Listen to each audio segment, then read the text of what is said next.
POV ng Shakala versus mga tao sa bahay ni employer. Pag si Shakala naghugas ng kamay, dyan lang sa area kung saan siya naghugas ng kamay, magpapagpag, dahan-dahan para walang tilansik.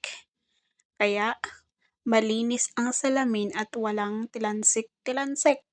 Meanwhile, Diba? Pero pag sila naghugas ng kamay, ganito ata.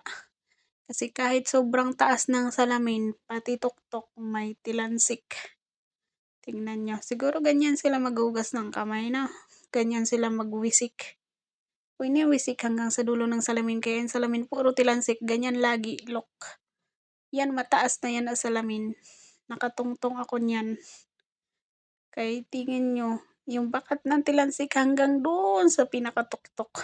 Tingnan nyo kung gaano kataas yan, nakatungtong ako niyan sa upuan. Kahit mababa ako, hindi naman sila ganun katangkad. Yun lang, it's me, Jelina, your Shakalang Alipin. Ang sarap